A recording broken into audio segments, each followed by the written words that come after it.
I'll call the meeting to order. At 5:01 or 2. Approval of the agenda and minutes of the 9/21/23 meeting. Do I have a motion? I'll make a motion. There's been a motion and second to approve the agenda and the minutes of 9/21/23. All those in favor signify by saying aye. Aye. Opposed? Motion carries. Recognition of visitor and visitor comments. Before we get started, I just wanted to have a little bit of a discussion with the board about visitor comments and to get your opinion.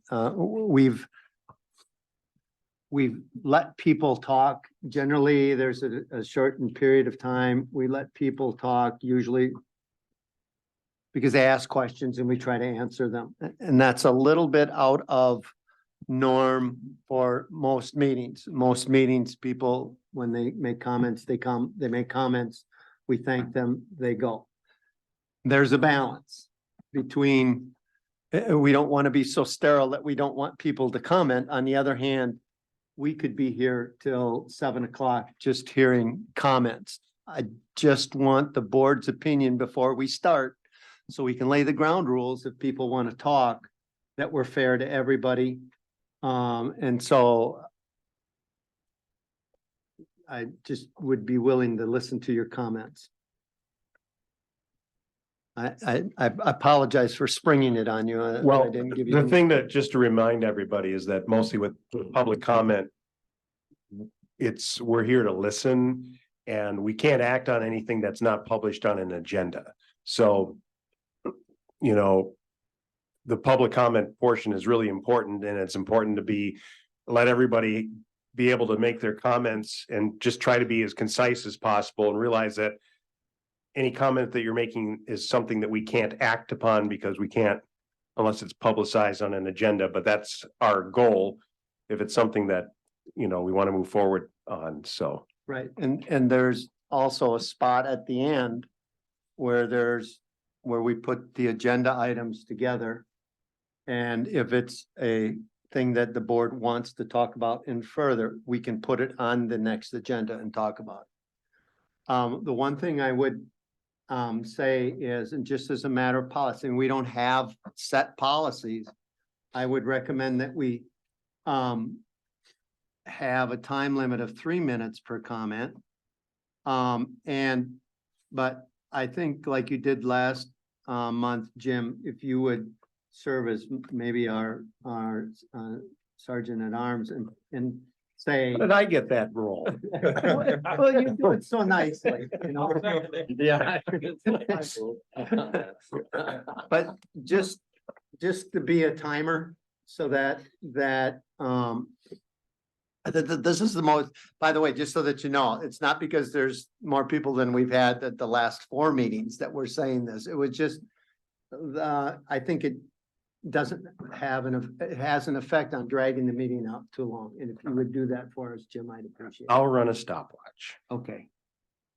All right, I am in agreement with you, Al. I think. Turn your mic on, please. Sorry about that. Yeah.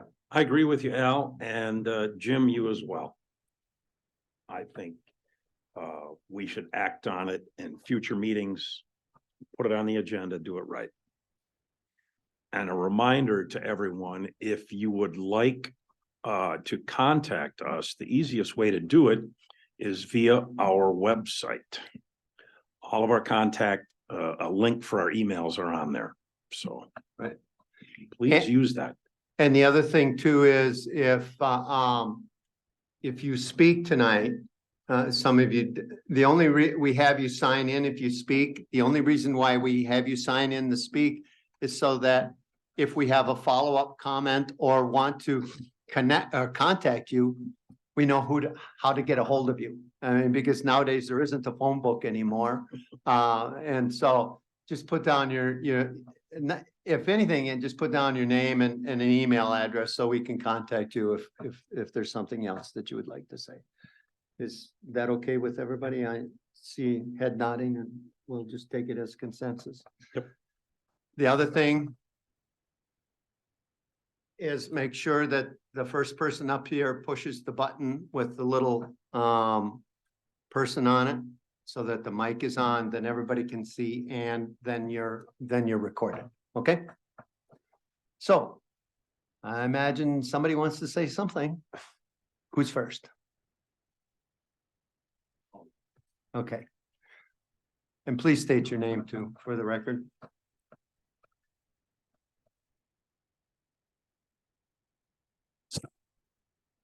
All right, so my name's Jeff Frawley. I'd like to start by thanking the board. I sit on 3 different business improvement district boards, so I understand the time commitment that you guys put into volunteering.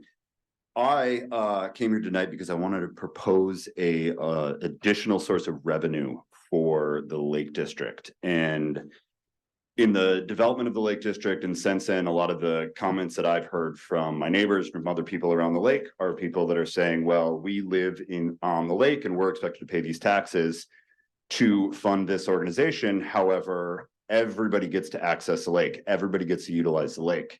So my idea was to not close the public ramps, but start charging a launch fee at all of the public ramps. There is a lot of precedent for this throughout the state. There's a lot of different districts that do charge a ramp fee. I have some information that I can give to you guys tonight, but basically, the gist is if we're going to charge an excess of $8 per day for non-residents, we have to go through the DNR and get permission. It's a really easy application process to do that. There's obviously then still some questions that would need to be addressed with the county owning the boat ramps. What does enforcement look like? Does that go through the DNR? Does that go through the sheriff's department? I don't have all of the answers for you, but I would hope that if it's a proposal or something that the board would be interested in looking into, that could be done with some easy calls to what looks like the Regional Waterways Access Coordinator, which is listed on the DNR's website. So the idea being that non-residents would either pay a day rate or be able to buy an annual pass to use the ramps. And then hopefully we could then issue passes to members of the Lake District, so to residents. And I feel that this would help add a little bit of funding into the organization. The one caveat that is on here through the DNR is that if we are going to charge for launch fees, the funds generated have to be utilized to improve the ramps. So what I would say to that is I know that there's been a lot of talk about Champney Park and how Champney Park would need to be dredged. Well, Champney Park is a boat ramp, and in order to utilize that boat ramp and access that boat ramp, we would have to dredge, which would be improvement to the boat ramp. So this might be a good way to fundraise for that. And with that, I will leave it to you. And I can leave, I actually have 7 copies of the application. And then the other one's the 2.5 minutes. Good job. What would you propose the daily fee? What would you? you propose as a daily fee? Can I ask a question? Yeah. Yes. So I was gonna ruin your 2.5 minutes. Let's do it. It's great. Yeah, we have 4 boat ramps on the lake. correct. And if we're talking about daily fees, you have to have some kind of agents there at each ramp in order to collect it. Is there anything in your documentation that says how this is done and how all of this is enforced? So there are a lot of different options for that at different lakes. Some of the bigger lakes down south in like the Milwaukee area would have actual people there. My idea would be to run it kind of like the bike trail. So it's somewhat of an honor system where there's a pay box at the bike trail. You go there, you fill out your little form, put that on the window of your truck when you leave it with your boat trailer, and then your payment goes into a box at the boat ramp. And then as far as otherwise, they could buy an annual pass, and then that pass would just be hanging in their window, kind of like your pass to go to the dump. That was kind of the idea, but there is a lot of other organizations that do this, other counties that do this. So I think that would warrant a little bit more research into figuring out which of those counties have the best solution for that. Would we also require a pass for a business like Airtech Sports that brings boats out to people after storage. in the Pete, wintertime. I'm gonna reel you in as the disciplinarian here because we're getting into an agenda item now, and this should be something on the agenda that we discuss. I understand. It's I future, withdraw 'cause my question. Yeah. And as I said, there's a lot of questions that are going to come up if this is something that you as a board decide to look into. But there are channels and there are resources to get those questions answered by somebody that knows a lot more than I do of just brainstorming an idea. It sounds to me like a great opportunity for a guest speaker, the person from the waterway who we'd have to contact, just talk about it some night. Yeah, but definitely should be an agenda item. Be a great one to have a Yeah, discussion I about, so. agree. Already have it down. Good. Yeah. Thanks, Joe. Hello, my name is Pam Purdy and I live in Chapney Park. And I've lived there for 20 years and I've watched all the sand and the weeds come in. And I was married to Randy Geertz. I know a few familiar faces, but I've been there 20 years and I've watched it happen. And nobody's done a darn thing about it, and I'm not happy. But I am gonna live there the rest of my life. And I can't get a boat in front of my place.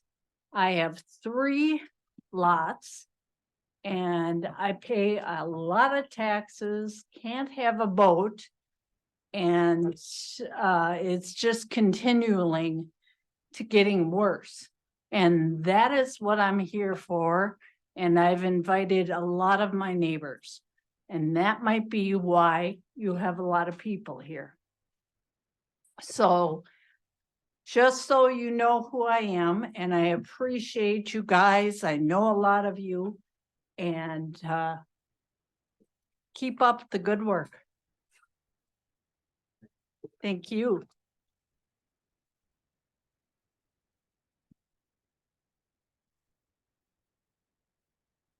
I'll go at the end, Julie. Thank you.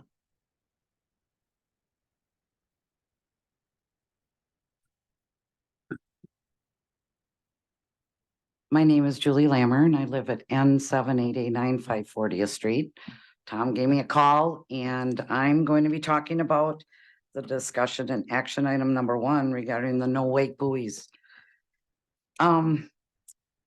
This year was really bad. That's all I got to say. The location of the buoys are causing great damage to the shoreline, the boats, the docks that all of us have.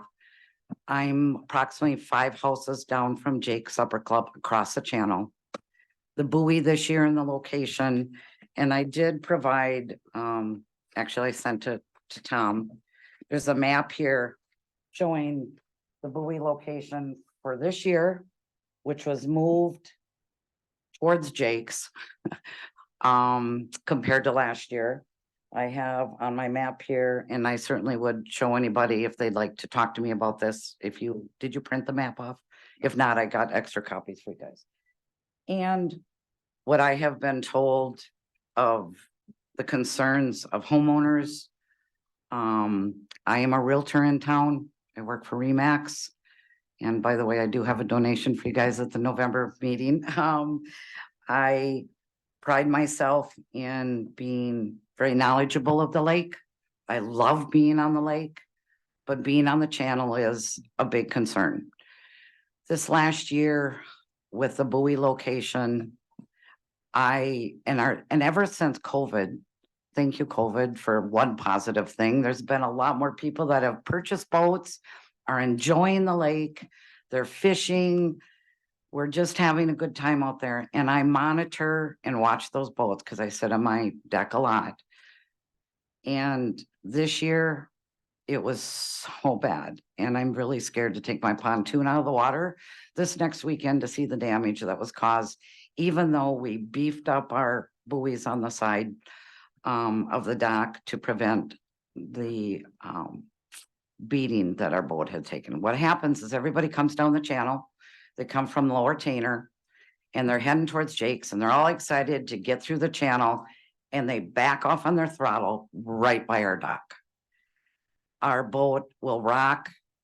And also the biggest thing is I'm going to be losing trees this next year. This is the biggest erosion I've had on our shoreline. And we've done as much as we can to protect it without putting riprap down. To tell you the story, about 3 weeks ago, we were fixing our bimmy and we were putting a fuse in. And I was with my other half, Tom. Julie, you have 30 seconds. Okay, I can talk quick. I can't help it. So guy comes by, neighbors across the street are getting ready to take their boat out for the day. It was in the morning. The guy comes barreling in, pulls back. I asked him, I stand up, slow down. He turns around by Jake's, comes back, does 3 Louis right in front of our dock. The boat, I fell back in the boat and we asked him to slow down and he used choice words to move on. Past both of us, like, I can tell he's not, I pretty much know everybody's boat that lives on the lake right now. So I'm here to protect. You guys are doing awesome.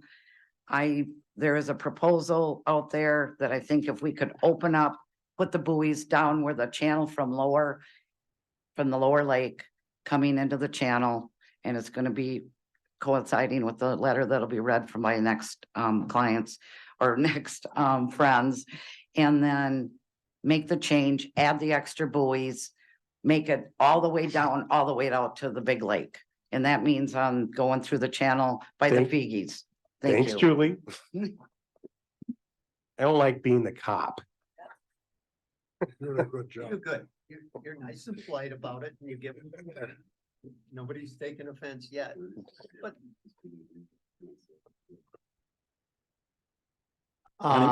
Anyone else? Next.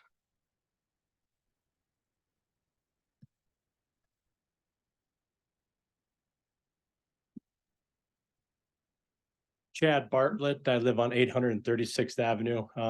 I was here at the last meeting and it's great to see more people here. I think this is fantastic. It's our lake.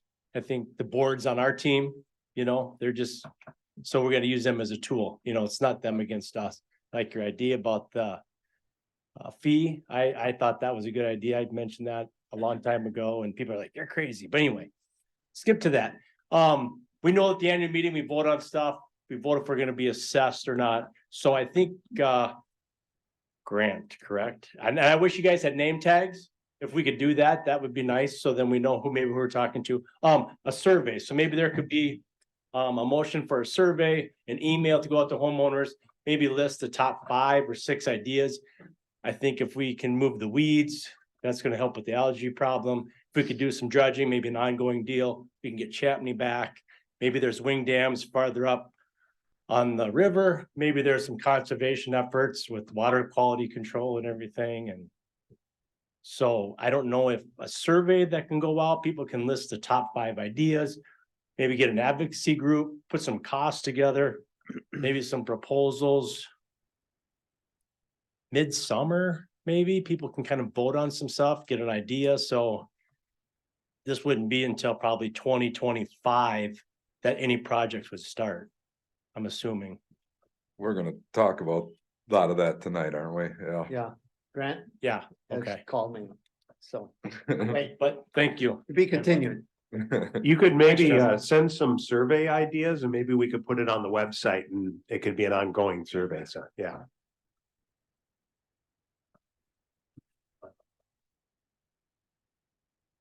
Other folks? I do have one that was emailed to me, as Julie mentioned. It says to the Lake Tainter District Board members and concerned lake life residents, hello. As new homeowners on Lake Tainter, we would like to share our feelings regarding the discussion and action regarding no-wake buoys through the channel. We've been full-timers on the lake for just about a year. Unfortunately, we are out of town as we're in charge of my parents' estate sale today and throughout the weekend and unable to be at tonight's meeting. Our concern pertains to the size of wakes and the speed at which boats come through the channel. In the short time we have lived here, we have noticed negative effects of our shoreline, our floating docks, our pontoon and boats. And I should back up by saying that this homeowner lives on 784th Avenue or Pine Cone Road, which is in the channel. Just so you can understand where this is coming from. Our questions and concerns include what's the difference between where the buoys are and where they are not in the rest of the channel? And the width of the channel doesn't seem to vary much, if at all, question mark. We've heard the comment that boaters should just know when there is a no wake zone because it is a channel. We invite you to sit on the dock and watch boaters, jet skis, etc., and not respect that. These include both those who live on the lake and visitors to the lake. People do not know or at least respect that this is still a channel. If you look at Wisconsin state legislation, it goes 30.66 with regards to speed restrictions. Speed to be reasonable and prudent. No person shall operate a motorboat at a speed greater than is reasonable and prudent under the conditions and having regard for the actual and potential hazards than existing. The speed of a boat shall be so controlled to avoid colliding with any object lawfully in or on the water or with any person, boat, or other conveyance in or on the water in compliance with legal requirements and exercising due care. The reason we call your attention to this is not that we're having the no wake buoys in the entire channel. Allow boaters to believe that they can operate their boats like they are in a regular lake setting. We have seen boats fly through the channel coming from the bridge on County G, leaving the no wake zone heading towards Clyce Landing. There is no way that they could avoid colliding with canoes, other boats, swimmers, tubers, etc., due to the bend in the channel. Likewise, it is the same when they leave Clyce Landing, heading towards Jake's Supper Club and entering the channel. Reminder, no person may operate a personal watercraft at a speed in excess of a slow no wake within 200 feet of the shoreline of any lake. The reason we call your attention to this is the width of the entire channel, not just where the buoys are already. What would it hurt to have the buoys the entire channel? Our common goal is to preserve the shoreline and make the water safe for all water activities.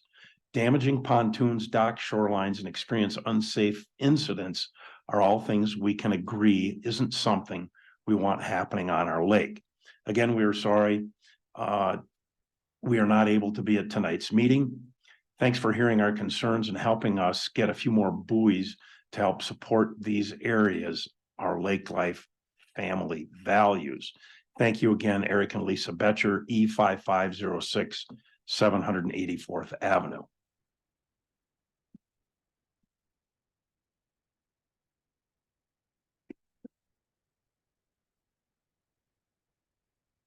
Okay. Anything else? Any other comments? Okay. We'll continue with the agenda.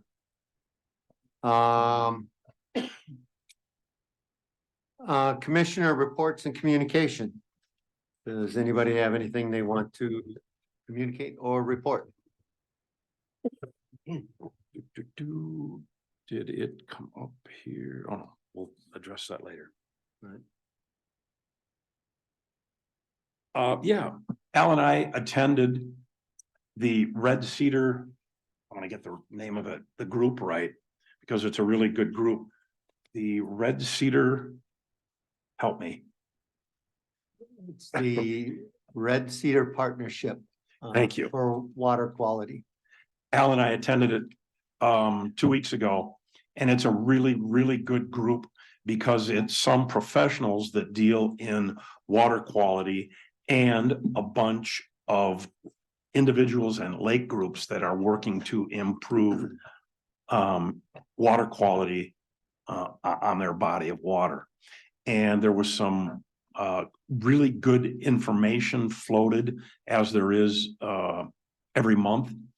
And one of the projects is something that I would like to move forward with if we can, see if we can maybe get a group to take it up. And that is doing some sediment samples in the lake to see what's in there.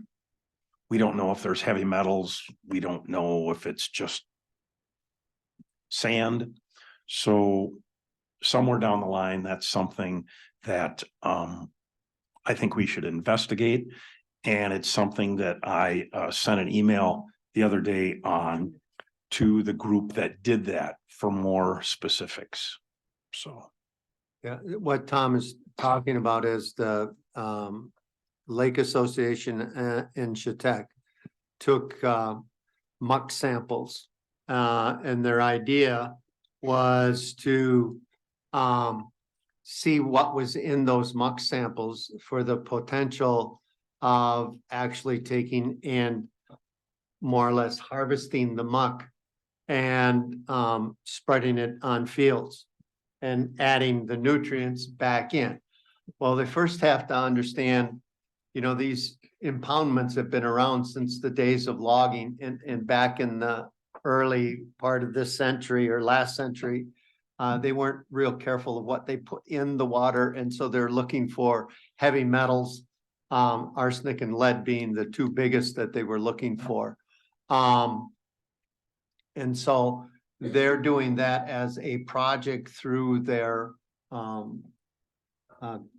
county conservationist. And so it has some, they have some good ideas. There's a group, the Lake Association from Red Cedar Lake is there also. There are like 3 different DNR officials that sit on this committee, plus 2 representatives from farmer groups also. So it's, I mean, you get the whole gamut, right? Right from the cow to the bottom of the dam.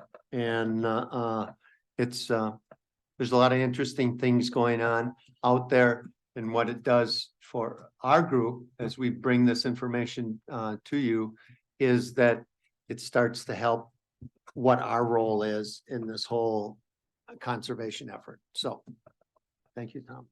Welcome. Anything else that anybody wanted to talk about or communicate? All right, moving on. Treasurer's report. Since our last meeting, we had a dividend deposit of 32 cents and one expense of $57.20 to the Colfax Messenger. Our current balance is $3,780.03. Say it again, please. $3,780.03. Okay. Got it. I had, when I talked to him about the posting of the meeting, I asked them if they could invoice us. So I'm hoping in the future, instead of having to call them, then wait a couple hours and then call them with the check card number, they'll just invoice us.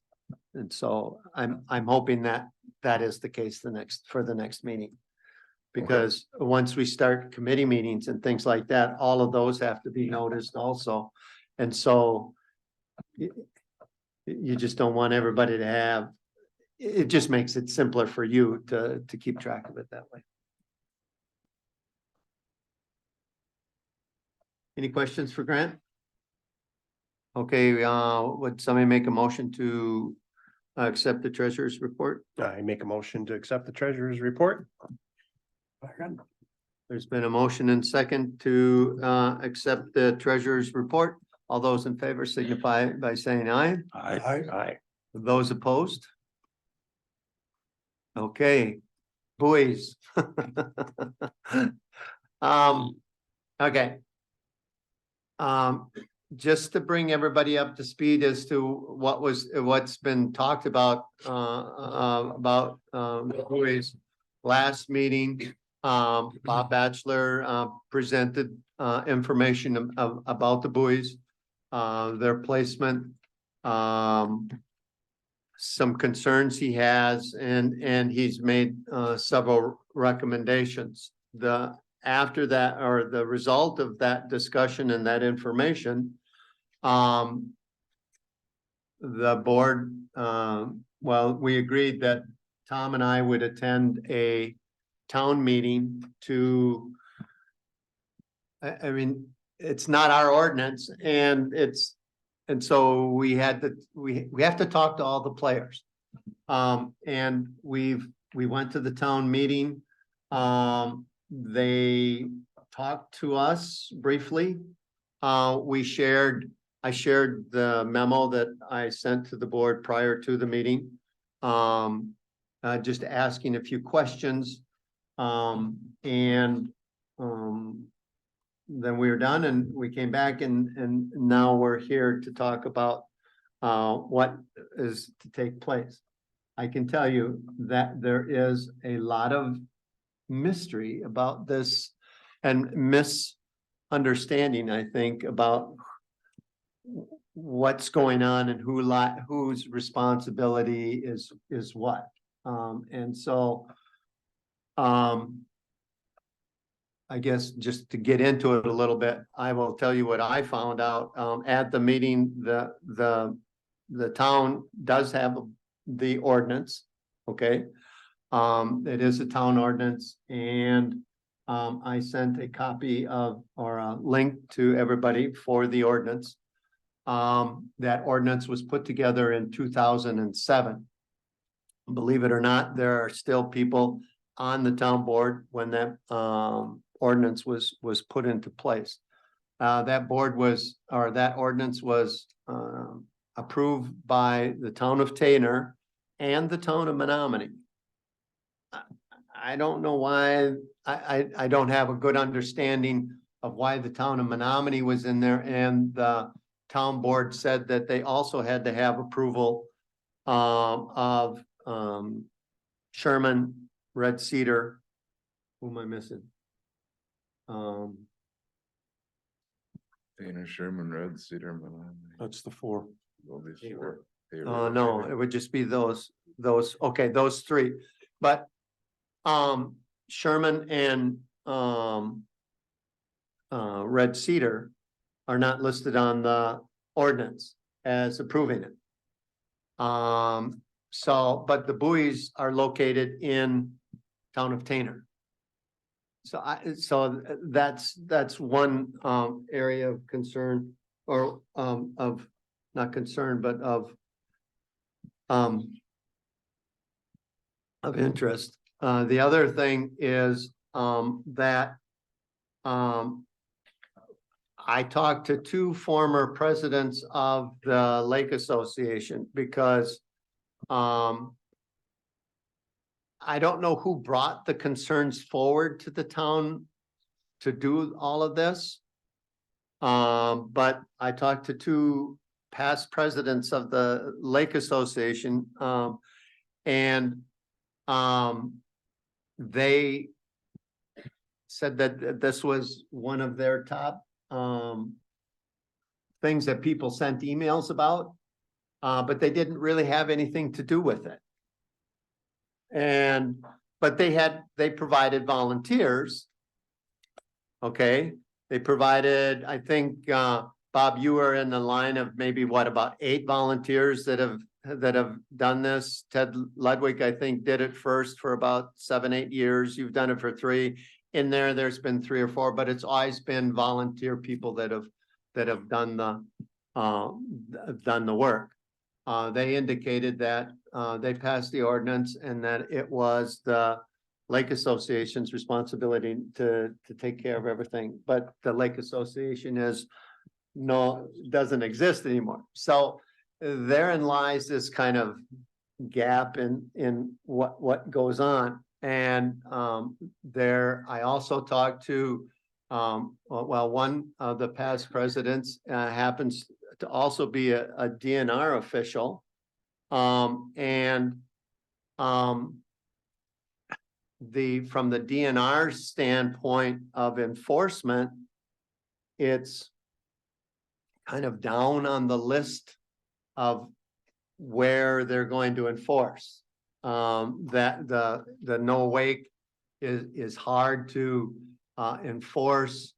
Different boats will have different wakes and all of that stuff, but they have bigger if you're around on 4th of July out on a boat, I would actually rather have them looking for people that have been overserved rather than, you know, other, no wake stuff. But that being the case, there's other things that they enforce and so the no wake enforcement is way down at the bottom, just being honest, okay?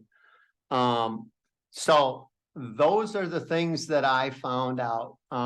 Also, and Tom, you can jump in here if I'm missing anything, but basically, I got the feeling, and they directly said it, if we wanted to take over the ordinance, they would be happy to let us do that. So that's where this whole thing lies at this point. That brings everybody up to speed as to what we know. Yeah, to add to that, we don't know if we can just take over their ordinance.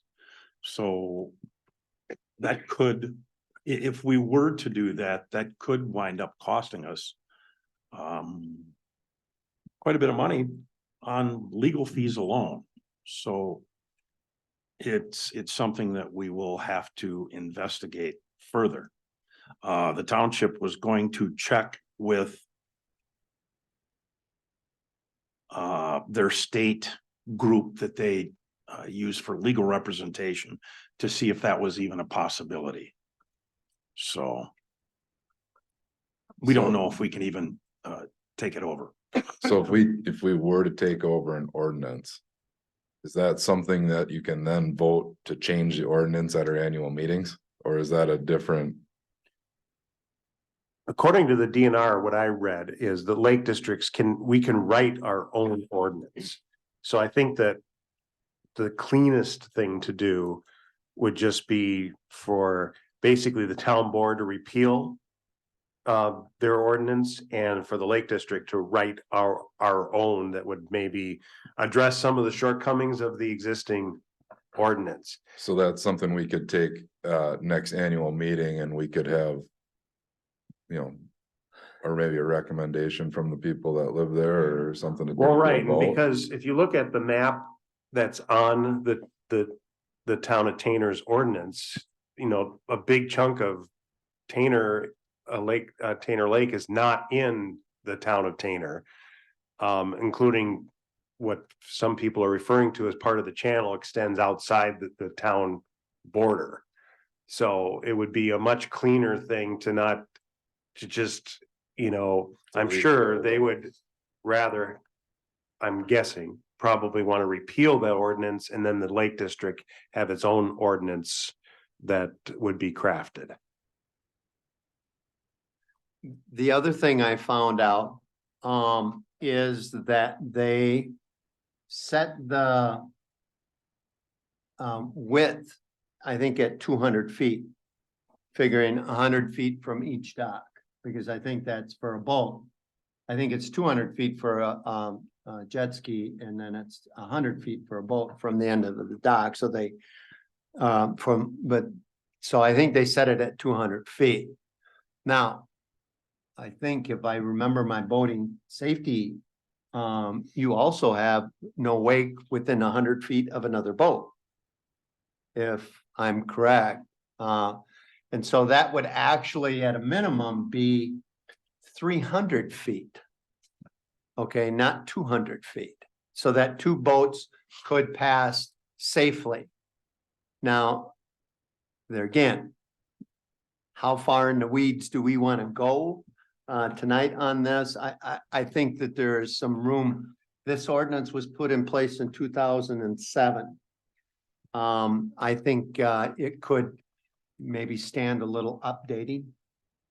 Boats are bigger, but one of the things I want to caution everybody about, and this is one of the things that we have to in our deliberation say, are we going to get in the ordinance business? Because once you do one ordinance, there's going to be others, and I can almost guarantee you the next one's going to be with wake boats.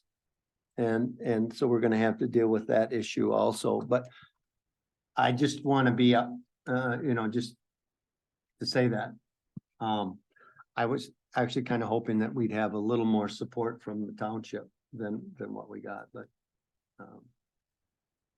I'll leave it up to you, whatever you guys want to do, I'm fine with. I have some suggestions, so it's not. Proceed. Well, if nothing else, I think we'll be discussing the whole idea of ad hoc committees or standing committees later. I think this would be a great one to have a committee on, and Julie and whoever else, you guys talk with everybody who lives in the channel and see if you can come to a consensus of what you guys would like to see done, and we take it to a vote. I mean, that's really all we can do. You took the words right out of my mouth. I was gonna recommend a committee to allow people, well, number one, identify all the issues. Because I hesitate to ask them to repeal the ordinance before we had an ordinance written. But what I don't want to be is under the gun, because this is a seasonal thing. I don't know, Bob, when you put the buoys out, but it's May 15th to September 15th is supposed to be the time. But I think there's a number of issues that could be identified. Tom and I have probably, 5-6 hours in this already. I mean, I think it's time for a committee that's divide up the work a little bit, and I think there's a little more conversation that could be had. I'd really like to talk to some of the people that were around in 2007 that did the ordinance, and just how that came about, because I think what happened was, and this is just supposition on my part, that there was a lot of good people that had some good ideas. The town passed the ordinance. Well, it's like a lot of things. Well, now what? Okay. And then the Lake Association, being, good people, wanted to help out. So they started putting the buoys in and doing all those kinds of things. Well, now we're 16 years later, and everybody's going like this, is to say whose responsibility it is. And so I think there's some room here for some responsibility. Yeah, I agree. As shown by the attendance at tonight's meeting, this is a topic that warrants a great deal of discussion. When we were petitioning, and Pete, you might be able to add to this as well. When we were petitioning last year for the Lake District, that was probably the number one topic that people wanted to talk about right off the top of their head. Every conversation got around to the green problem and the sediment problem, et cetera. But the first thing they always wanted to talk about was the slow no wake zone going through the channel. So the more input we could get from those people living there, the better. Jerry, you had a comment that you wanted to? I just agree. It was very interesting what you have all found, and that the Tainter Town Board is kind of just throwing up their hands, and it's now assigned to a group that doesn't exist, and it's just out there. So yes, I think we ought to do something. Yes, a committee should probably be formed to address all the concerns there are. And then we should write it and move forward. I don't think we'll have any problem having the Tainter Town Board eliminate theirs. Yeah. So, yeah, I think you're all on the right track. Just a minute, Bob. Pete, did you want to say anything? Well, I think Grant had a pretty good idea here. Maybe we ought to coerce Julie into setting up a group of folks who have like concerns, and forming a committee and bringing recommendations and ideas to the commission. And then we can act on that. Jim? Did you have anything to add? No, not anything beyond what I suggested, but I think the committee idea is a great idea, because there's a lot of stuff to go into it. The DNR already has, rules about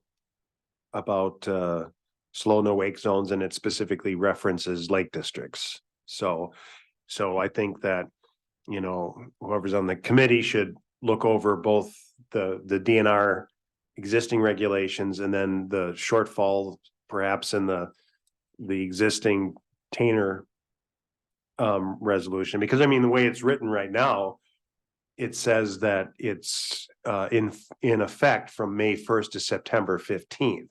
So technically, there are no wake zones anymore in the lake right now. Right. Because it's not in effect according to the Right. ordinance. And there wasn't any when we had the massive snow melt this spring and the water was really, really high. And probably does the most damage when people come flying through there. Right. Yep. Okay.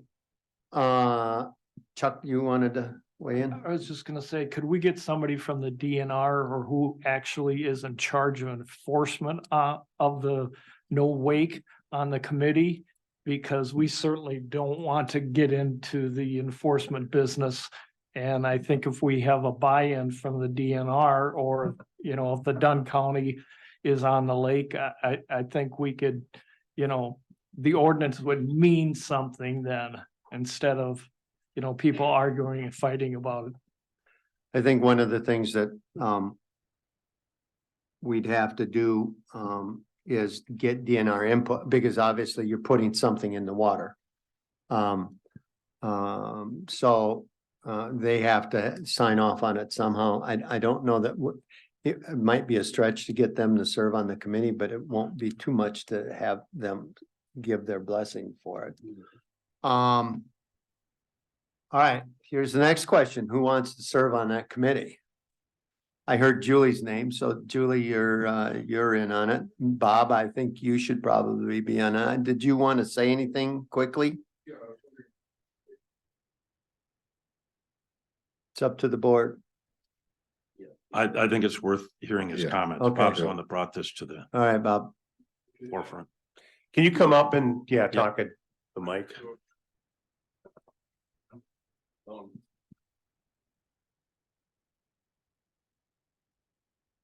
Yeah, so, responding to Grant's remark here, I think, one of the things people are underestimating right now is the ability to form a consensus. This is gonna be a fight. If this turns out to be if the mood of the community is the same as it was in, say, 2004 to 2007, this is gonna be wicked. In other words, it's almost gonna turn out to be, and I could very well be wrong, but you could, what I would like to see is this organization be focusing on lake improvement, lake water quality, with the buoys as a small side issue. But I'm afraid if we just take this with the idea that we're just gonna go out there and form a consensus among the people, I think we're way off the track. This is gonna turn into a big political issue. I think it's gonna be like the buoys, and then the lake quality is gonna be a little side issue. So we all have to be really concerned with that. I mean, there's certain people, like I was saying, there are people that wanted no wake or no motorized. People wanted a 10 horsepower limit. People that wanted zones from what a lot of people are calling the channel, which lots of times include from the upper lake to Pine Point, which is how can you call that a channel? And there are people that were really strongly invested in no wake zone at all. So how this is going to go is, I almost think it might be better to do this one step at a time, just to take over the zone and maybe expand it on the margins where it's really where people really are feeling bad about it, and adjust it as time goes on. So Thank you. Thanks, Bob. I do want to remind us that I believe the top of the list that came around for people to sign was safety. The advantage, I think the advantage we have, Bob, is that we have an existing ordinance and we're not starting from scratch. Yeah. So the worst it's going to be is what we have with a different name. Okay, the best it's going to be is we'll tweak it, we'll fine tune it, and then we can move on from there. And that's the advantage. Yeah, I know in one of your one of our first meetings, you brought up a point of committees need to have very specific focus to be successful. And so maybe it is just that specific of, no, we're just only talking about basically lower Tainter to upper Tainter, that channel. It's not about how much horsepower you can have on your boat, any of this other stuff. It's just, is this gonna be a no wake zone or not? And that, And I think we should keep in mind, Bob, thank you for your comments. I think we should keep in mind that this committee is just an advisory committee. We're just looking into it. We haven't decided to do anything about it, but I think it's good to hear people's ideas and get people involved. So that's where I stand. And I'd be surprised if we would do an ordinance without taking input. I mean, I think I think there's probably something that says that we have to have public Hearing. hearing, at Mhm. least one. So I've never done an ordinance. This will be a new one on in my experience, but We do ordinances at the county board all the time, so. It would follow pretty much that same sort of being publicized on the agenda and allow comments, especially for, input onto what was being done. So, yeah, and then the request would be that I think we would probably pass something if it would come to that, and then ask the town of Tainter to Right. repeal Right. their ordinance. And I'll go back to them and tell them what we're doing to keep them in the loop so that it doesn't seem like we're just off doing our own thing. Okay, I got Julie's on there. I think I need at least one or two board members on that committee. I'm thinking of a committee of 3 people. 3 seems to work no more than 4. Pete? That doesn't mean that other people can't come to the meeting and participate, but I need at least 3 people that I can hold accountable. Take me off. Too late. It's down in my notes, buddy. I can do it. Thank you, Jim. I was kind of hoping that you would say that you have ordinance experience Mhm. and a connection. There may be a county connection to this also, from a legal Right. standpoint. And so, that would be good. Now, to remind people, this is a committee of the board, so that it has to be posted. And then and we have to approve the minutes of that committee, so that has to be posted, and it has to be posted at least 1 day or 24 hours in advance. We try to do it a week in advance so that it hits the paper. So that means if you have the Friday, 5 days before the meeting, you should get it to the paper, just so that you're all aware of that. And let me see, what am I forgetting? Minutes, and you have to have an agenda that has to be posted. And you can, And then the meeting has to be in a publicly accessible place right, of some sort. right. You may not have probably access to this facility, but there certainly is the public library. Unless you get a crowd of people. I mean, there's a little room there, but you get a crowd of people, they might not like you so much, but we can figure that out as we go along. Is everybody okay with that committee.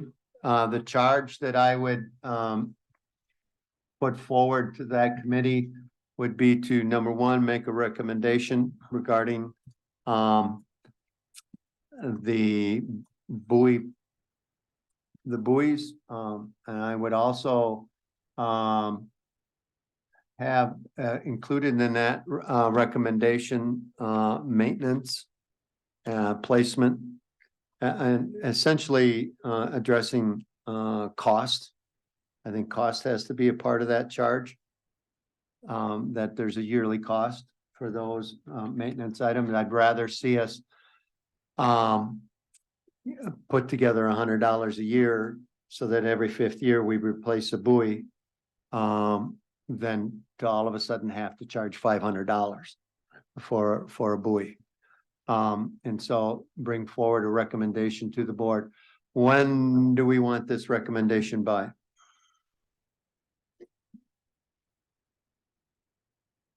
Now, realize that if we don't get things done by the time of the season and the placement, then we'll just carry it over until such time as we do it, but. What can we do for next spring? Can we do anything can we commit to doing anything before the next annual meeting? Yeah, we have discretionary funds in the budget, that we collected, through donations that aren't, that I would say that aren't obligations from the tax roll. And I know one of Bob's recommendations was there's some maintenance issues that have to be done. I would say that along with that, I think there should be there could be a recommendation to maybe designate some of that money. There isn't a lot of that money, but there is some of it left. I would say if that's the case, then we should have probably a recommendation by let's, February? I was gonna say March, end of February, first part of March, and then we can get it on the March agenda. We're ready to rock and roll. Realizing that we can't commit any funds to it other than what we have in donations until the next January is when we get our tax money. So Keeping in mind that one of the reasons that this came to the forefront was that having the buoys put out and brought in each year is a very physical and difficult task. And I don't know anyone that's really anxious to take on this work. So what we had just kicked around was the idea of getting a contractor to do it. I think there are currently 3 contractors on the lake that do docks and lifts, and they're equipped for this. So it's my suggestion that as part of your plan, we should include funds for that. okay. Yeah, Pete. Listening to what Bob said, this may be an agenda item for the annual meeting or maybe possibly even a hearing before that to make our decisions, to get input on people's ideas. If that committee gets their work done by April, or March, then, it's gonna take some time to get the ordinance written and things like that. And so, So we could do this outside the annual meeting. the annual meeting approves the budget. And so if we're using discretionary funds, and we have attorney fees in the budget, then we're good there. And I would bet if that committee just even did some reaching out for donations specific to buying new buoys, that we might be able to generate, enough to, help us. So we have $3,000 in our checking account right now. And in January, we'll get some more money, but that's going towards the grant, I think, so. Right. Well, if Julie keeps selling houses on the lake, then There we go, we'll Joe. we'll have. And so we'll. My second comment here is that is 4 a comfortable number for a committee for as far as quorum is concerned? Should we maybe have a 5-member committee? And I'm about ready to recommend someone. Here's my feeling on that is that the more people you have, the more schedules that you have to work around. If you keep it between 3 and 4, that's workable, but you start getting into 5 or 6. Look how much trouble we had at the beginning, just getting these meetings together, and that was with 5 people. Okay, so with 4, our quorum is 2. Correct? Yep. Works for me. You If want you don't 4 have a people? quorum, you're all by yourself. Right. Well, you know the old saying, the best committee is 4 people and 3 don't show up, right? But the, Okay, so do we want a recommendation due March 1? March 1 is the ending date for that committee and their work. They are to bring forward a recommendation with as to how this board is to proceed. And included in that, if there is to proceed, I'm making an assumption, but if there is fees and costs associated with that recommendation, they should be, don't just bring what we already know. We need to have what the cost is going to be, what the ongoing costs are going to be, and how we're going to handle this. Okay. And March 1, and those people are Julie Lamers, Pete Heimdahl, and Jim Zons. And Bob. And, oh, and Bob Batchelor, you're on that, buddy. Okay, good. All right.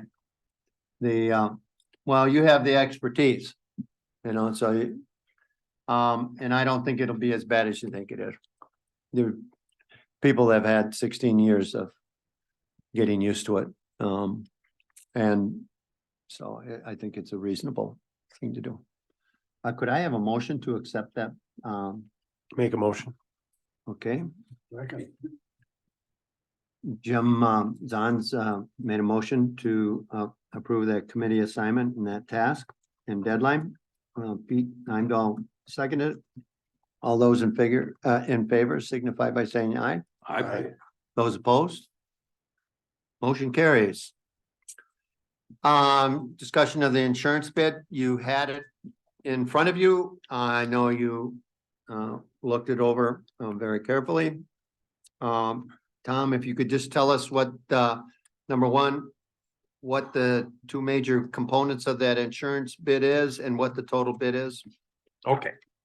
I don't think you need to read through the whole thing. No, I'm not gonna read the whole thing, but I would like to go back just a bit and let people know how I arrived at this point with this quote. The reference that we use for Lake District suggests that you contact 3 local brokers, insurance brokers, which I did. This is the one person or one broker that actually got back to me with all of the requirements. One said they do not, I don't think he read the email, but he said they didn't do that. A second one, I had several conversations and emails with, and he never got back to me. The one quote I got was from Burstead Insurance. The total cost of insurance is 18, if my math is correct, it's $1,833 for the 3 different policies that we need. 2 are required, a third is optional, but I think the third one is, should be, is something that we should have as well. The first one is worker comp.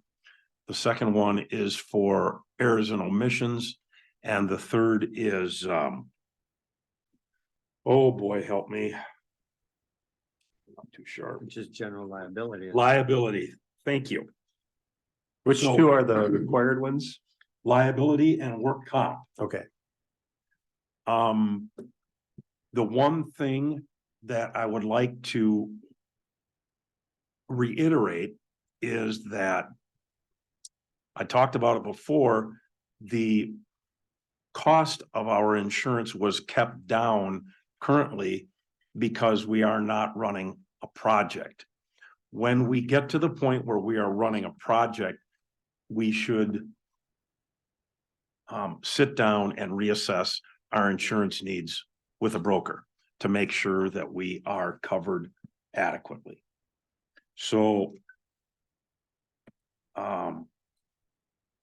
for instance, say if 18 months from now, if we're working on a project, we should probably sit down and double check to make sure we have coverage.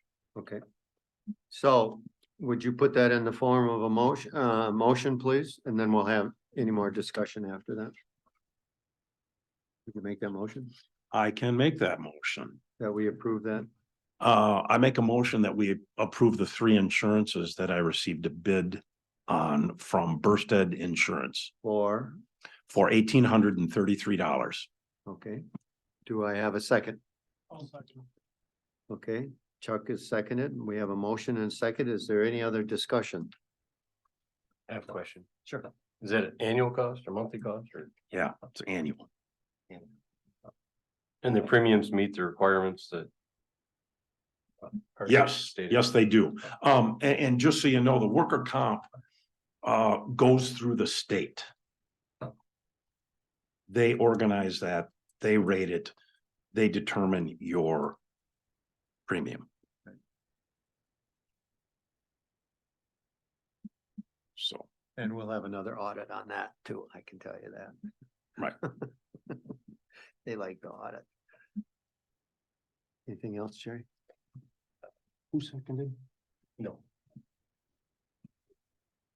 We have a motion and a second to approve the insurance bid for $1,833. All those in favor signify by saying aye. Aye. Opposed? Motion carries.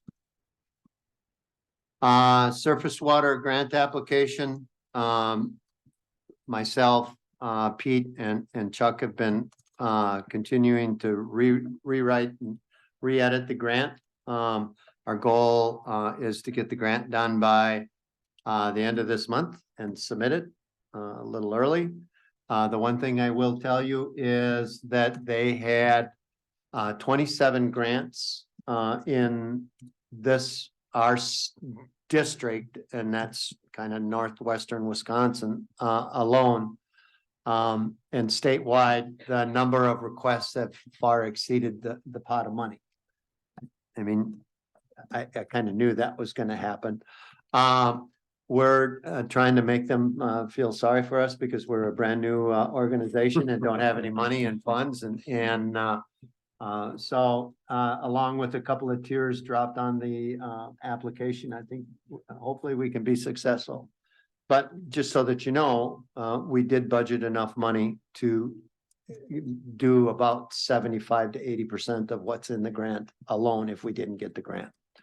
So that's coming along. I don't know, Pete, Chuck, if you wanted to say anything more about that. It's just kind of writing and editing now. It's like watching paint dry. Pete? You good? Yeah, I haven't seen a copy of after Chuck and I have put our input in. Have you got a cleaned up copy yet? Yeah, I'll get it to you. Okay, I Probably just by- felt like I was, Probably by Monday. No, I got okay, life got kind of in the way. I've been over in your neighborhood building a deck. yeah, I know that. You probably heard me. So anyway, I don't think we need to take any action on that.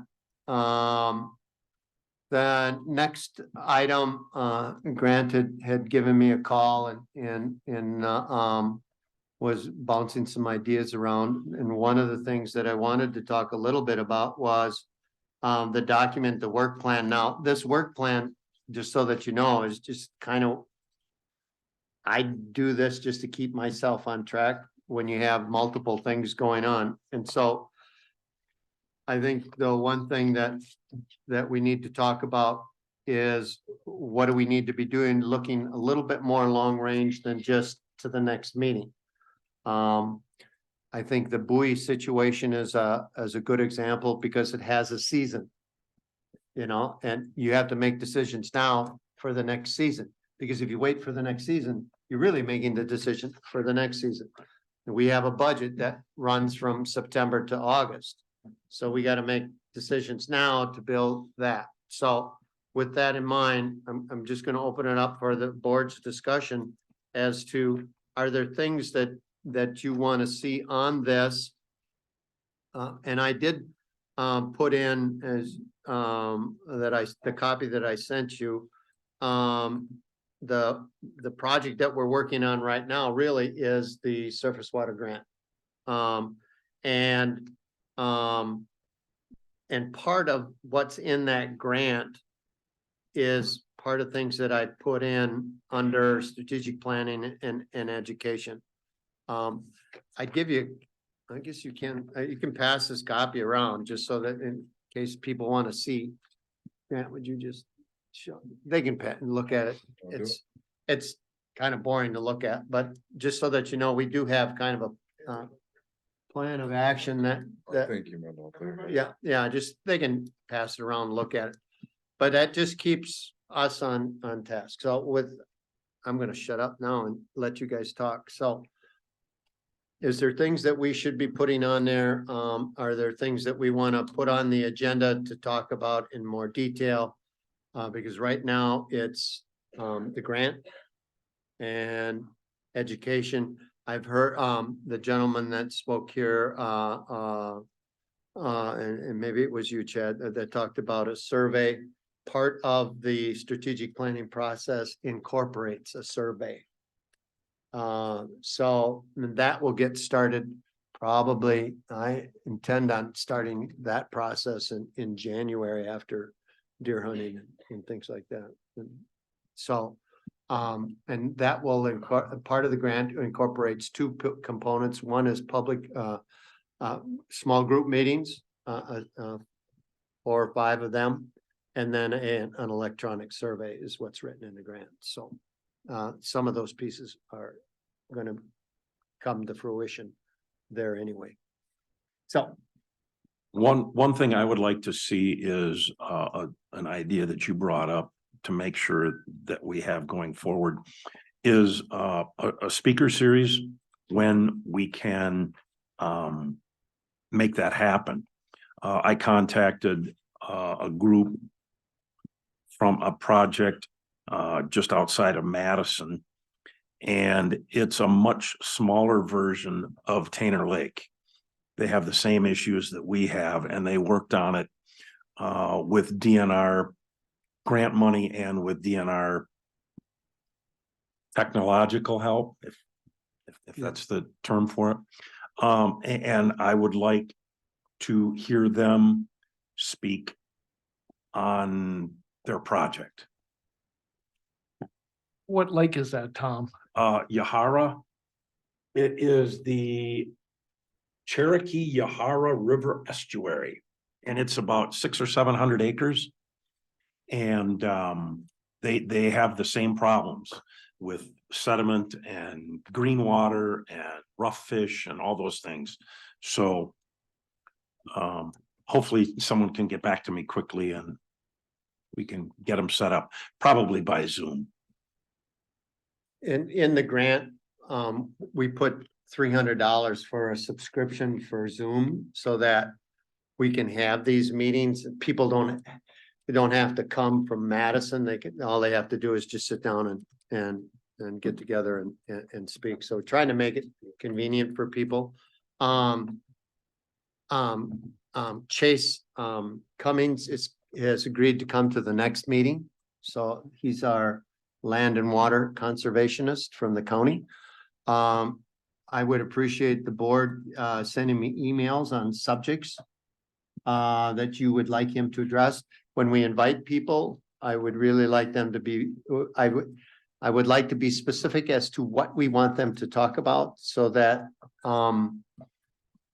they don't just spend time talking about stuff that we don't find helpful to us. So Chase is coming, email me ideas as to what you would like to hear him talk about. And I will get that so that he has a chance to prepare for that meeting. And he will be here in November. He will be here November 16th. Good. Now, remember, November 16th is not the third Thursday. Okay? Well, there's an annual Wisconsin holiday. It's called deer hunting on the third Thursday. Oh, and Thanksgiving. And Thanksgiving. Yeah, just so that you know. The 16th is the third Thursday. Is it? Yeah. Oh, well, then we dodged a bullet because I freaked out. I was thinking that I had to come back for a meeting. You're gonna have one tied up by then anyways. One of the things that we could, you know, and I don't know how Chase might be able to address it, but just specifically how you know, with the county like boat landings and stuff like that, how that can tie into what the Lake District does. And if we add boat landings to a future meeting, one of the things that we should, I dropped a note to Sarah at Elk Point. For those that most of us know that Elk Point closed the boat landing early because there's been a lot of damage from the way people have been using it this year. And when I took my boat out this past weekend, I had to go all the way down to Jake's as opposed to what I normally do, which is drive to Elk Point, leave my car there, walk home, then get the boat out. I had to involve another person this year. So, but I mentioned to her that it would be nice to actually have her here to because it's anything we do with county-owned boat landings is going to impact Elk Point as well as a privately owned boat landing. Because if there's fees charged, what are we going to, you know, that's going to Everybody's gotta impact, Go there. or, you know, and then they should be charging fees. And it's also, if there's, people are treating that as if it is a public landing, and maybe many people think that it is, and it's not. So, but anyway, that's something that Chase can maybe address, is some of how, you know, specifically Champney Park and what the county's plans are for that and that landing. And whether the county, you know, the county may have a thing where they're just saying, okay, we're done with that. It's not a landing anymore. So, but that would be a great topic for Chase to be able to maybe reference and talk to. Well, and just county properties along the lake. Yeah, Is there a plan? right. You know, for them, or they just could be the whole buoy situation all over again. You never know, you know. Okay, those are some really good ideas. Thanks, Jim. Other people that you would like to, just so that everybody's clear, I'd like to invite people every meeting we have and speak for a half an hour. Okay, but that means we got to get our work done, or we're gonna have to be really efficient on our time so that we don't have I don't want 3-hour meetings. I think 2 hours is fine. We got to get our work done an hour and a half, and then an hour and a half or a half-hour speaker. And just enough. If there is something that they talk about that's really interesting that we need to go into depth more, then we can invite them back and then have a special meeting or something on that order. Does that make sense? I mean, that's kind of the goal here, is to educate ourselves. Okay, I have Tom, you have the dates of those meetings. Would you reach out and connect with that person and see if we can get them on the agenda or on to speak to us? The one from Madison? Yes. Yes, I have. I would also like to recommend, the Red Cedar Lake Association. They're at the headwaters, and that group is, well organized. And they're doing their own studies on some of the, they have, I think, 2 or 3 rivers, or streams running into their, to that lake. They're doing their own testing. And I think they're doing some interesting things up there. And that, I think it would be good to hear from another association. And others of you have said, well, can we have what other associations have? And they have, my understanding is they have a pretty comprehensive committee structure with lots of people involved. And so I think we could learn from that. Okay, that would be another idea. Grant, did you have anything else that you wanted to? Yeah, oh, I guess. I have a few different ideas for potential speakers we could have. I know Adam Mux has told me that he's been in contact with a couple different weed harvesting companies that would be happy to come in and talk. So I think that would be an interesting to listen to them. They work with different lakes all over the state. And I also think the whole idea of either a dam drawdown or dredging would be great to listen to an expert on that. And the last one I have is the economic impact of cleaning up Tainter. I think those 3 would be really good topics. And then the other thing I'll add is one thing I'd like to see for next month's meeting is just how we formed the committee for the buoys tonight. I would like to maybe have it on the agenda for next month's meeting to try to form some more committees that, you know, obviously the Julie, living in the channel, I know you're passionate about that. It was easy to tell. I think there's the same feelings for people who are living in places that are getting weeded and sanded in, and kind of just, you know, we can put out the survey and all of that. I think that's well and good, but we already know there's a handful of things that people seem to be pretty passionate about. And if we can get them to help put some work in towards potential doing the legwork on fact finding, all that kind of stuff you need to do in order to do a project. If they can be starting next month and they can have a timeline to be able to come back here and present to us in May, June, and July. Well, alongside that, we as a board are trying to get all the grants done, the foundation of this thing built. We might actually have something we can, or some ideas to actually vote on in the first annual meet, or the second annual meeting, I should say. So. Yeah, I could definitely see that. I mean, obviously, there's enough people that are interested in the possibility of you have 2 issues there. You got weeds and dredging. Yes. So that would be 2 great committees. There's obviously people here that are real interested in that, and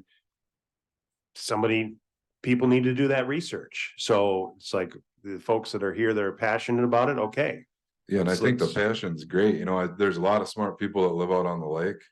And if we can, what's gonna make this us as a board probably look successful is if we can leverage the passion and the work of a lot of other people. You know, I have a career and a family. I can only dedicate so much time to this, and I'm sure everybody else up here feels the same way. So if we can, you know, work as a team with everybody that lives on the lake, and if you're in the channel and you've got specific issues that you want to address there, if you're up by where Pam lives, that's a whole different set of issues. But let's get these people together and get them working on some stuff. I emailed Excel Energy and the project manager for the dam if they would present to us. Did he get back to you? It's pretty recent. Request. I had some thoughts about that. I'll talk to you about that after the meeting. Just hang around for a second and the okay, so you want to put down weed harvesting and my only question is this. is do we want to form the committee first, then educate ourselves? Or do we want to educate ourselves and then form the committee? Form the Because- committee first, because, and this is just my opinion, but. You know, I can tell this to the people in here tonight, you form the committee first, there's a lot of research people can do on their own. And find out on their own, I think it's still great to have the expert come in, but. In my mind, it's just better to get to work sooner, but. Well, They can be the ones that are doing that education and research. Because they've got the passion for it, and it's, you know, it's one thing to come here and say, you know, hey, let's dredge. And that's another thing to go, oh, the Army Corps of Engineers is not gonna, you know, pay for that, or you have to get, it's all gonna have to be private, or those types of things. And it's good to find that stuff out and have the people who are most passionate about it do that research on all of those things, so. okay, well, here's what I'll say then. Next meeting, bring forward names to sit on those committees. I would like to have at least one of us sit on those committees also. I think an immediate committee, however, is one suggested by Chad. On developing a survey. You're gonna have to have this ready by January, I would expect. Right. I wonder if we couldn't. I don't know if we have to have a committee for the survey. I think that would be pretty easy to put that together and just put it on the website. Right. Just as long as we had some questions to ask. How many followers were you up to on that Facebook page? I can tell you in a second, Under 100? probably. I think the last time I saw it was 54. And we have 700 properties, 900, I think. 900. Our web traffic is Insufficient. limited. I don't, yes, we need to do a survey. I just don't understand the communication method. I don't have the 900 email addresses of those living on the lake. I don't have their phone numbers. I have their address. It costs money to mail it. Most of that gets lost anyways, but as far as a survey, it would be hard to get back and enter the data. And I'm just curious as to what you guys are thinking when you say, let's do a survey. How are we gonna do it? I don't have the technical skills for that. So I'm in the same boat as you. I've done a bunch Right. where I have email addresses. Right. And I push surveys at my people that ride our bike rides or people that are, you know, whatever.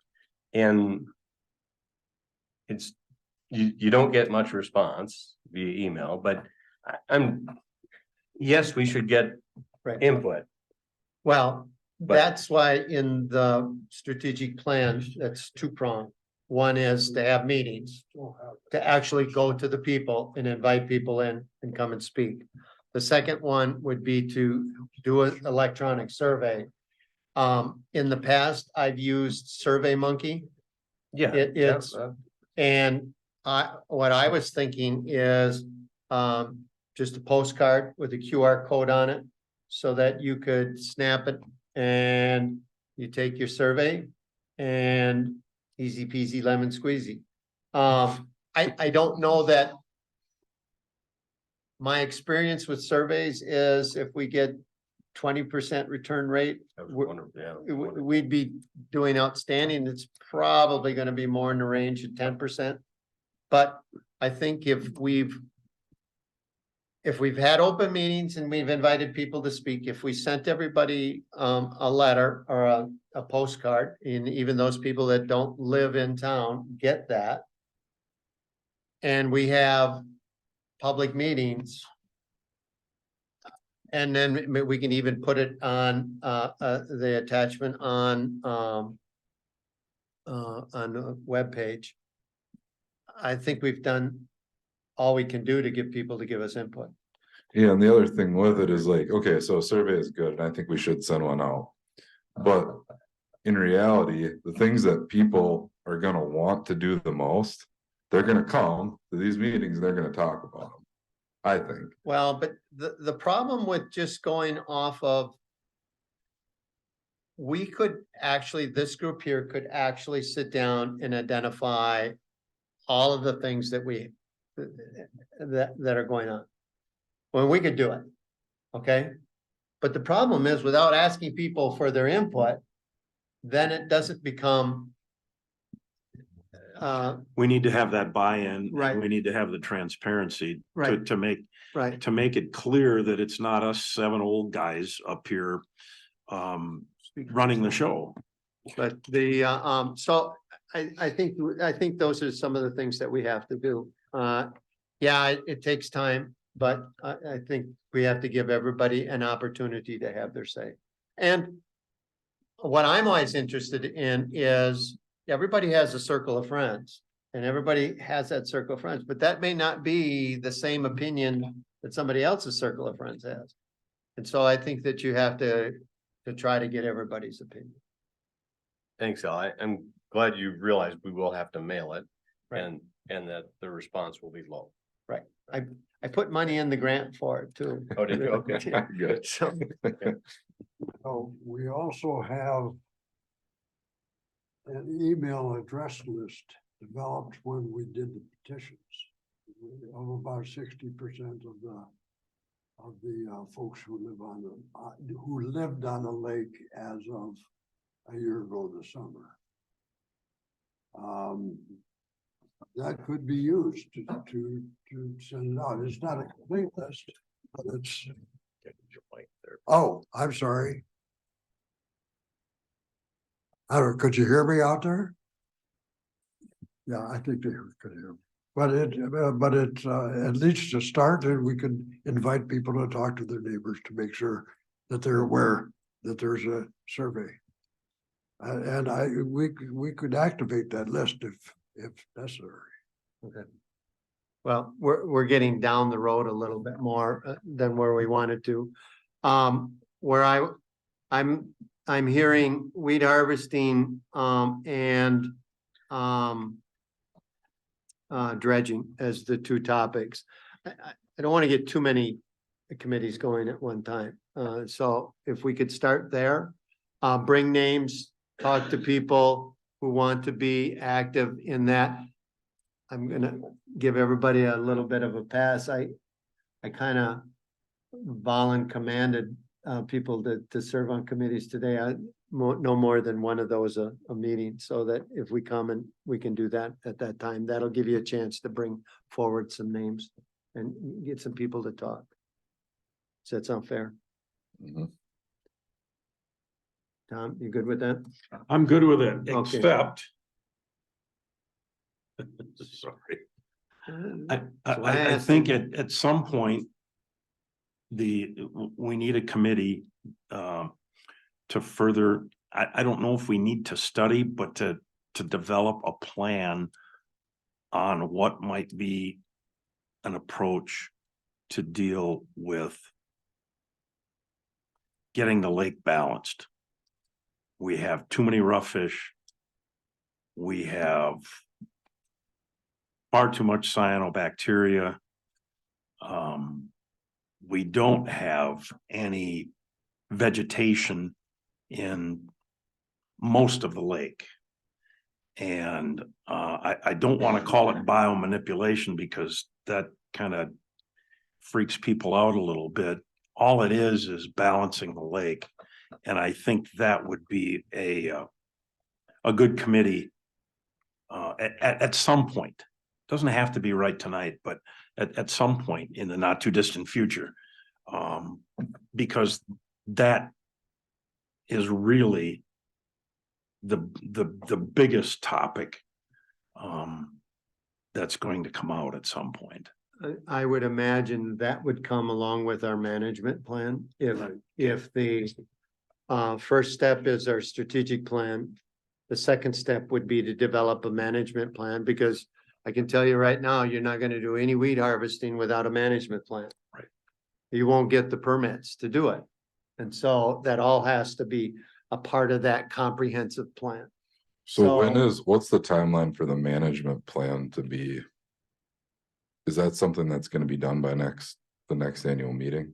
No, that's a lot of work and there's a cost to it. Most of those grants for management plans like that are in the range of $25,000 is what the grant is for. So it's, I know it seems like we're not going fast enough, but it takes time to get some of these pieces put in place before we move forward with that. But then those management plans generally incorporate a consultant for the expertise. And so that's where you get the balancing and they have the engineers and all of the other people that work on it. But that's the next step after we get our strategic plan. I would hope that part of that strategic plan would be the development of a management plan. Gotcha. So, because, like, Jim said, with dredging, the part of it gets to be complicated with, does it include the Army Corps of Engineering? Does it, how many of those other people? And I don't know that we have the expertise or the time to do all of those things. So that would be part of that. So I think it's all in the hopper to be worked on. I apologize that it's, takes a little time, but that's. No, I just think the biggest thing is to have realistic timelines, so people have realistic expectations of what can be done, and. My intent is to write a grant for the strategic plan this year. And then next year, write the grant for the management plan. Okay. That's kind of what, and just hope I don't fall out of my tree stand. Otherwise, you guys are doing it. Okay. Anything else on those committees? Again, bring forward names. 2 committees. And those of you who are here and you have a passion for any of these things, just step forward. And the committee doesn't have to be like 3 people or 4 people. If there's 7 people or 5, the key is going to be organizing schedules. So. And just so that you know, these are ad hoc committees and they have a timeline. So it's not going to be death by committee. Okay. So that you're going to have a specific start and you're going to have a specific end to that role. And that way we can keep on track. Anything else on the work plan? Okay, test results. Chuck, we had asked you to kind of talk a little bit about what you do with the water testing just to give us an idea. I told Chuck not to give us necessarily talk about the results in that he isn't the scientist. He collects it. I didn't want us to expect him to have an analysis. And so, but I'm finding that there's all kinds of things taking place. And it's kind of like there's all these little pockets of good work. And so I think we have to start connecting some of that good work to what we do. So Chuck.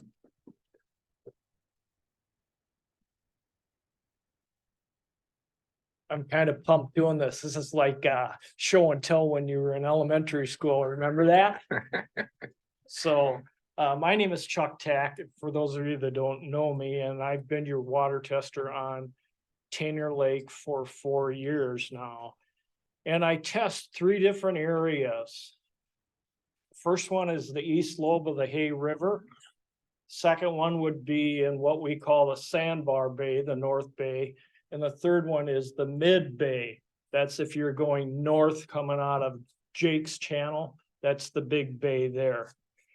So every 16 days, I get my little Lund boat, and the first thing we do is we go to the first site, say in the Hay River, and I have a waypoint set marked on my fish finder, and I anchor And then I take what's called a Secchi disc, SECCHI, and I hang it over the boat in the shade and drop it down to where I can't see it anymore. Mark it.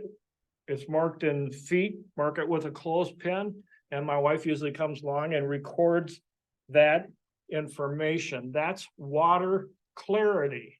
Okay, and again, it's called a Secchi disc. And then also every 16 days in all three areas, I take water temperature readings. Okay, and I think we all know that as the water gets warmer and warmer, the algae and other things, if we have the right conditions, are getting more numerous and numerous. So water temperature readings are very important too. Every 3 feet, I measure water temperature in Fahrenheit, drop this down, get a readout LED here from a 9-volt battery, and record it. And it's recorded on a sheet that looks like this, pretty simple. Date, time, Secchi depth, lake level, appearance of the water, is it clear, is it murky, water color, blue, green, brown. Fill in all, Leanne fills all this information, and then I go input it when we get home into a huge database that I'll talk about in a little while. Then the other type of tests that I do are in 2 of the locations, the sandbar area and the mid basin. I do water chemistry tests. And what that amounts to is we're testing for chlorophyll A and phosphorus. And I'm going to read you the official DNR definitions. Okay, chlorophyll A being the measurement of the concentration of algae in the water. Chlorophyll A. Phosphorus is the controlling factor in plant and algae growth in our lakes and rivers. So what I do then is I go out with a long 7-foot pole, and I didn't bring it here today because I figured I'd catch it in one of these dang doors and break it in half. But it's got a stopper on the end of it, and I take and lower it down 6 feet. The stopper pulls the water into the pole. I pull it up carefully. I walk it over to a 2-quart bottle with a little steel rod in it and drop that water in it. I do the same in the other location. So I've got 2 test bottles, both in upper Tainter. Okay, then we go home, and I don't have much for biology. I have a 9th grade biology degree. So I take the water that's in one of them and do the phosphorus information. I fill this up with water. Then I add sulfuric acid, careful not to spill any, and that inhibits any further growth. Okay, label it up, stick it in the refrigerator for now. Then the next thing I do is the chlorophyll A test. Again, that would be the measurement of the concentration of algae in the water. Very important for us, huh? Okay, and I take another 8-ounce bottle of water, put it in a filter mechanism that I hand pump, and I hand pump it through these little circular filters. Okay, when I'm done, I carefully take that filter out with the tweezers, roll it up, stick it in a little plastic tube like this, label it up, stick it in the freezer. Okay, then I'm gonna get my shipment ready to go to the DNR lab in Madison. I get a box, 2 boxes from the DNR lab every month, styrofoam inside. I load both these up with as much ice as I can get in the Ziploc bags, stick them in the cooler, put the top on, throw them in the box, seal it all up, drive it down as fast as I can to the post office and tell them I got an overnight delivery to the Madison labs. So, in conclusion, we all kind of know what happens at the lake. Okay, I don't have to be an expert to tell you as the summer goes on and on and on and on, it gets tougher and tougher and tougher and tougher. And a lot of that's the chlorophyll readings, because these little white papers at the end of June, they're not too bad. The end of July, it's thicker and darker. The end of August, pretty bad. And I know that the chlorophyll A tests aren't going to come back very good. Now, phosphorus, that's a lot harder to interpret and figure out. And we're going to need some help, because right now that database out there, it's called SWIMS. You got to love acronyms in Wisconsin, right? SWIMS, Surface Water Integrated Monitoring System. It's a huge database that's out there. Not only my results for 4 years, but my predecessor, Ted Ludwig, did it for many years and did a great job. His results are on there, and his predecessor. So we got data from 2000 on. I mean, humongous. You can pull data and it's overwhelming. So we're going to need some help with that. We're going to need a DNR advisor to help us. What's pertinent? We're going to need maybe a consultant to tell us what we need to pull, what we need to look at. We've got Dr. Scott here to help us with that information too. So, like I say, the SWIMS database is huge, and we'll get some help, and we'll know where we're going, where we're at, where we've been in the past, and where we want to head. Thank you. Thanks, Chuck. Questions for Chuck? Very informative. I have what, okay, I know you are not the only one that does this, right? I am on this lake, You're the only, but that's another thing out there in the database is all the citizen monitor for the lake. And there's all these other citizen monitors that are doing this on all this lakes, and they're putting all this information in the database. So many people, nobody on Lake Monona couldn't get anybody to do that. my second question would be is, so what do they do with the data? At the end of the year, you get a little bit of an analysis, not a whole lot, but you can, do you want me to talk about pulling data or not? No, I'm just wondering who uses the data. I'm assuming the DNR does, but do you have any idea how they use the data? I don't have an answer for you, but I'll find out. Okay, all right. And you had talked about doing lower Tainter. Did Bree get back to you? She did not. I Okay. emailed her again today, and I'd like to have another site to pull these water chemistry tests at the end of June, July, and August. I'd like to be able to do South Tainter. But the old rule of thumb was to get a new site, you had to give up an existing site. So I've asked to not give up an existing site and pick up a site on lower Tainter. I don't know where it's going. It's been out there for a week and a half. All right. But just so that you know, those of us on the lower part of the lake, we come up to the upper part of the lake when it gets green. Okay, just so that you know. It's a different lake. It is. Where do I get it from? Where's the state using it for? That's the same question I asked. I'm sure, I would think, Chad, that what they use a lot of it for is Tainter's and impaired water.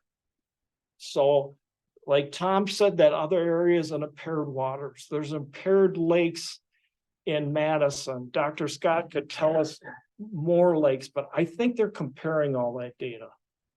Okay. When you look at his reports, it'll have like milligrams per liter of phosphorus in there. And so I would assume that if you went to a clean lake, it would be low. Ours is probably high. Maybe it's a baseline, so if you're gonna do conservation or whatever. Yeah, it shows. You can show if you're having any impact.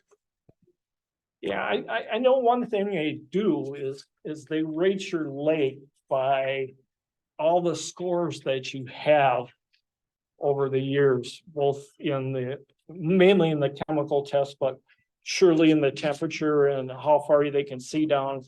And there's, excuse my pronunciation on this, oligotrophic versus, thank you, Scott. Doctor, and yeah, Let him Yeah. get done first and then, are you done? I was just gonna say, they rate your lake as, I think where eutrophic, lakes are high in nutrients and contain large populations of algae.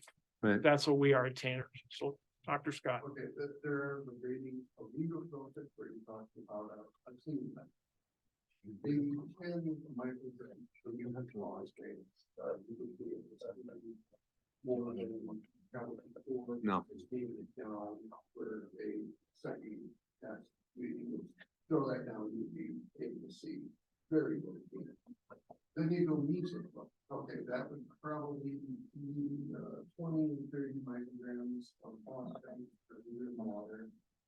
You're starting to get pollution, you will get sometimes plant problems at that rate, sometimes what you call it, elements and cyanobacteria, you will see that in the process. Then you move to neutral, then you're talking pollution. You're talking phosphate pollution. 35 micrograms per liter and pop is neutral. And then when you then get to 100 grams, which micrograms that is of phosphate per liter, which we are, that is Tainter. Tainter lake is Tainter neutral. Very limited to phosphate. The second that is probably in 2 years less, especially in the end of August. And the chlorophyll in there from 50 to.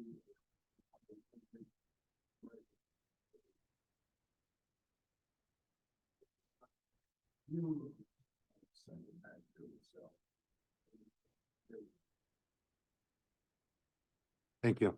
So if we looked back in history, have we always been hyper eutrophic, or has that gradually gotten worse over time? It has gotten worse over time. You probably have been just before the 1970s. Oh, okay. Interesting, thank you. Any other questions? We kind of opened it up in the public. I hesitate to say this, but if you got a quick question, ask it. I have a question. I want to know if I can get a committee together, because a lot of my neighbors are here and I would I thought you wanted me to come up and say, yes, I have neighbors that are concerned about the And that would be for the dredging, right? dredging and weeds, the harvesting of the weeds. Is there a way we can get that done? What do you So- think, Al? It's up to the board. I would be in favor of that because I was gonna ask one of the people that are here right now to be on that committee anyhow. He's not here tonight because he's working, but I can say with about 99.9% certainty that Adam Mux would be willing to be on that board or let's- that committee. Let's wait until we for sure contact people. I would just say, put those names down, give it to Grant. And then take it there. I just don't want to create committees without people actually saying yes or no. And give him that opportunity. Give them a chance to show up like at the next meeting too, Right. because we can publicize that. We add it to the agenda that we're looking at those committees and give people a chance to take part. Yeah, get the word out. So people, yep. I've already put it down. There's committee assignments for next board meeting. Okay, so we have committee assignments.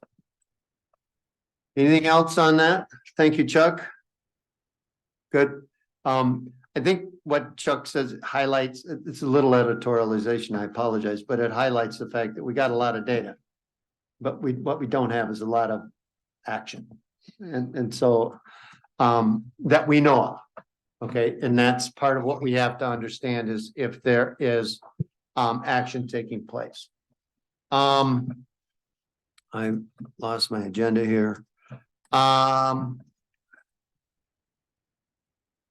Identification for, speakers, I think we talked about that already.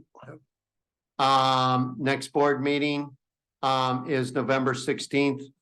And it is the third Thursday. And it will be here just so that people know from now on, you enter the lower door, not the upper door. The upper door is going to be closed at 4:30 and locked. Last time they locked both the upper and the lower door, but enter the lower door right over here, and park in the west parking lot. I will put that on the agendas. Thank you, Jim, for reminding me of that and to use the lower entrance. I have for the next agenda things to put down, committee reports. Hopefully, as you people start if you don't meet, you don't have to report anything, but I think we start to have committee reports, just to keep us, the rest of the board and the public aware of what's going on. If I'm not on a committee, I don't plan on attending it, just so that you know. Yeah. I had a board once that did that. We had committee meetings and the whole board attended. And so then it's like, well, this is really stupid. You know? Simple So board meeting. I'm not attending those, just so that you know, but we do need the reports. Committee assignments. I don't know if you wanted to combine dredging and weed cutting into one committee, or if they're two separate issues. I think they're two separate issues. Then you guys bring it forward as to what that should be, and we'll put that on the committee. If you have that list of names, and if somebody agrees to do that, ask them to come to the meeting so that they can hear our discussions. I think it's important. We value their input. I think they need to hear it from us, not just from us individually. I know the surface water grant will be submitted by then. We will show you a finished document of that. It's been in front of you a couple of times. It'll just be the same. It hasn't changed. It just got a little more flowery and a little more specific as to what we're up to. But the intent and the budget hasn't changed. Anything else that I'm missing? Chase Cummings will be our guest speaker.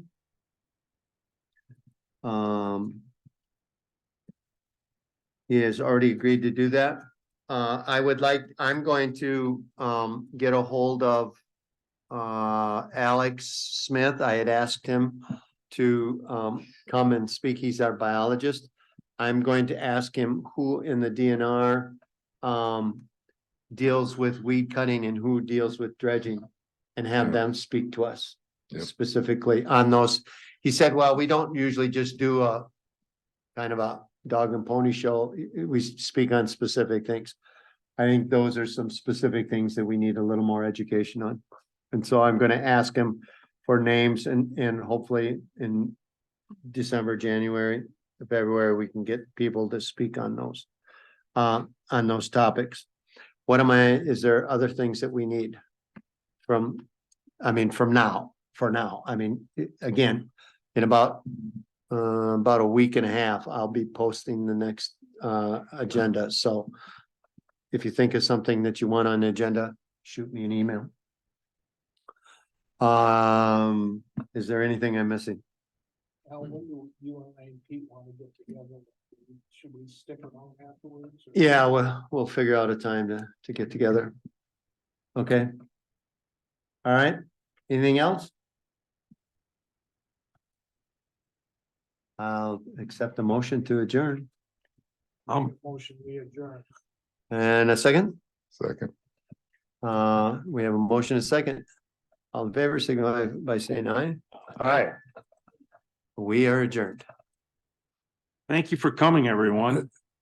Julie and Bob, would you Your mics are on. on up front? John, thanks for being here.